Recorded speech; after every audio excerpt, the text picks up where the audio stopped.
SSC ও সমমান পরীক্ষার ফল প্রকাশ করা হয়েছে। এবছর 11টি শিক্ষা বোর্ডে গড় পাশের হার দাঁড়িয়েছে 62.25%। মোট 18,29,485 জন পরীক্ষার্থীদের মধ্যে পাশ করেছে 11,38,877 জন, আর অকৃতকার্য হয়েছে 6,90,608 জন শিক্ষার্থী। সোমবার 10 আগস্ট সকাল 10টায় শিক্ষা মন্ত্রণালয়ের মাধ্যমিক ও উচ্চশিক্ষা বিভাগের সম্মেলন কক্ষে আয়োজিত সংবাদ সম্মেলনে এবারের এসএসসি ও সমমান পরীক্ষার ফল ঘোষণা করা হয়। প্রকাশিত ফলাফলে দেখা গেছে 2025 সালে এসএসসি ও সমমান পরীক্ষায় 11টি শিক্ষা বোর্ডে গড় পাশের হার ছিল 68.45%।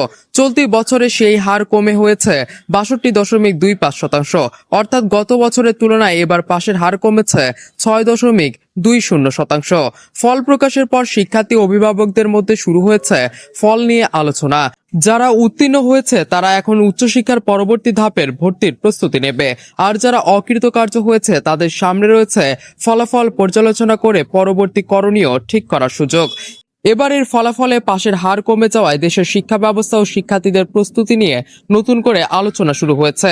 শিক্ষার্থীদের কোন বিষয়ে দুর্বলতা রয়েছে এবং কেন ফলাফলে এমন পরিবর্তন এসেছে তা বিশ্লেষণের প্রয়োজন রয়েছে বলে মনে করছেন সংশ্লিষ্টরা।